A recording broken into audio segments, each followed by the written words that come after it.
Hola, ¿cómo están? Bienvenidos nuevamente a un nuevo ciclo de entrevistas de TV Universidad que llamamos En Profundidad. En Profundidad. A lo largo de todos estos programas estamos conociendo a los personajes que influyen en la vida de todos nosotros.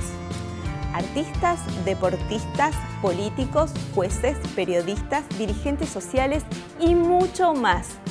Se trata de las personalidades más importantes de nuestra región. Bienvenidos y bienvenidas a este ciclo de entrevistas de TV Universidad que llamamos En Profundidad. Un personaje nefasto como Checolás, con 5 cadenas perpetuas por genocida, con creo que 3 condenas más por apropiación de bebé, por secuestro, que habían sido anterior a las leyes de obediencia a vida y punto final, las cuales tampoco había cumplido por estas leyes de impunidad. O sea que de 7, 8 condenas, el tipo ejemplo de maldad, como bien lo dije en ese momento, en ese día, es como dejar libre a Hitler. Es lo mismo que si en los juicios de Nuremberg, donde empezaron los juicios de lesa humanidad, a los poquitos años a Hitler, si se lo hubiese juzgado, si se lo hubiese encontrado en su momento para juzgarlo, lo hubiesen dejado libre. En esta edición vamos a conocer a Rubén López, militante de derechos humanos, hijo de Jorge Julio López. De muy pocas palabras y muy solidario. Esa cosa que yo siempre le dije que bueno hubiese estado que me hubiese traído el jueguito de ajedrez. Lógicamente en esa época uno egoísta como chico, no pensando que los compañeros por ahí era lo único que tenían para pasar las horas interminables estando encarcelado. En este primer bloque vamos a indagar un poco sobre su infancia en Los Hornos, barrio al que llega su padre desde General Villegas, después del derrocamiento de Perón en 1955. La niñez en dictadura, la primera desaparición y encarcelamiento de su padre, las visitas en la cárcel, el testimonio y la obsesión de Jorge Julio López por la verdad. Comenzamos este primer bloque conociendo el testimonio de Rubén López en profundidad.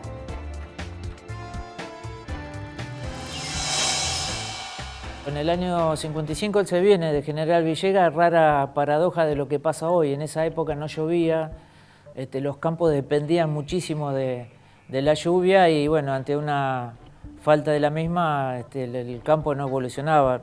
Mis abuelos, por parte de mi viejo, vivieron siempre cuidando de un campo. En cuanto a su militancia política, siempre lo fue y lo dijo muchas veces, no voy a dar nombres porque renegó de muchos pseudo peronistas. Él era peronista de Perón, él no creía en los sismos y yo de alguna manera a veces también reniego de eso. Pero bueno, es natural de la política esa situación. Se definió muchas veces. Él vivió mucho lo que fue el peronismo, su nacimiento, su militancia por ahí, si lo que yo recuerdo es en la época, en los años 70, cuando empezó a militar en la unidad básica, de la cual después es secuestrado, desaparecido. Anteriormente no lo sé, nunca le había preguntado, nunca habíamos hablado mucho de política y así que bueno, eso sí, recuerdo haber escuchado y haberlo visto renegar mucho de aquellos que se autodefinían como peronistas y después no demostraban en la realidad sus palabras. En el año 99 habían empezado un tiempo antes los juicios por la verdad y en ese año mi viejo fue a declarar.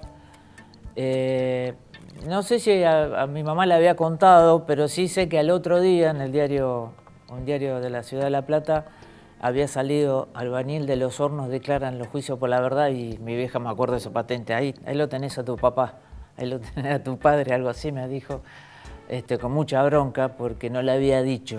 Así que sí, prácticamente nos enteramos por ese recorte de diario, que hoy si me pongo a pensarlo, es irrisorio, te causa gracia, pero bueno, era importante para él ir a los juicios, lo mantuvo durante todos sus años hasta el 2006 y después de haberlo escuchado declarar en el año 2006 comprendimos esa necesidad, así que lo que le podríamos haber dicho en aquel momento quedó tapado con esa insistencia que él tenía por contar lo que había visto y lo que había sufrido.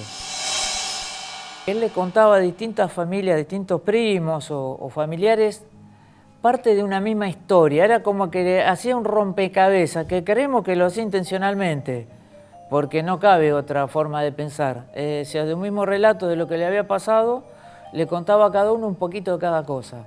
Nunca nos contó demasiado, es la verdad. Nunca le preguntamos, siempre nos dimos cuenta que a partir de la desaparición de mi viejo, que nosotros no preguntábamos y mi viejo no contaba porque había un acuerdo entre ellos de no preguntar, entre mi mamá y mi papá, por lo que habían sufrido ambos.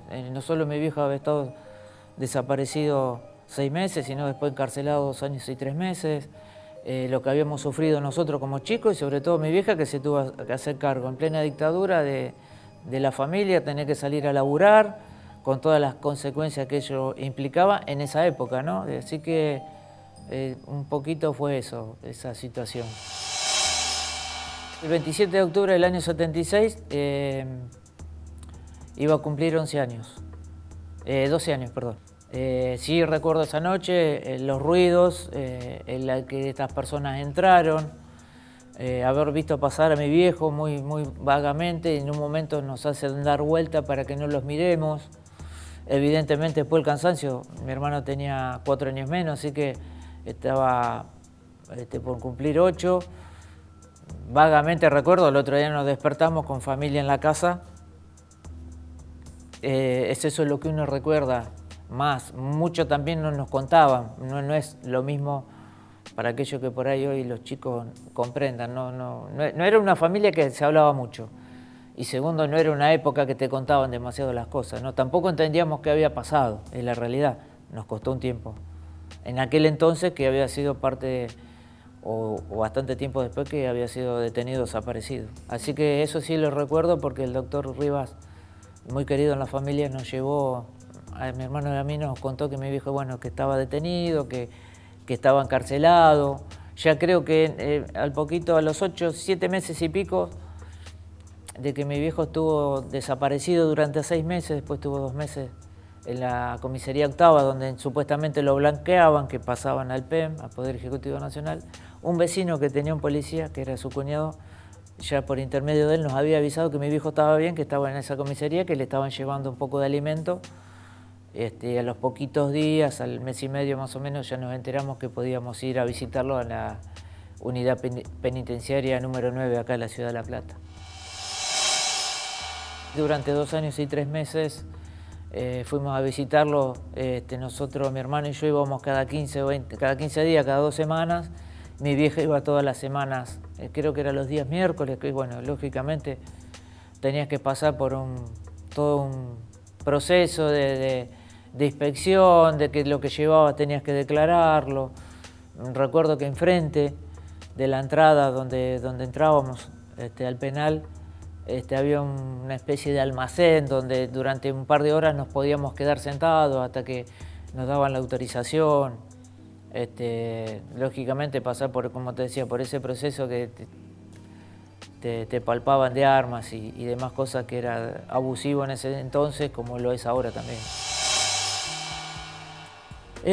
Mi viejo siempre fue un tipo tranquilo, vos no lo veías mal, y siempre con su compañerismo, porque recuerdo que el día que él sale, bueno, durante 2 años y pico nosotros le fuimos llevando cosas, como un calentador a querosén, como algunas frazadas, algunas ropas, y el día que se vino se trajo algunas ropitas nada más y lo demás se lo dejó a los compañeros de celda.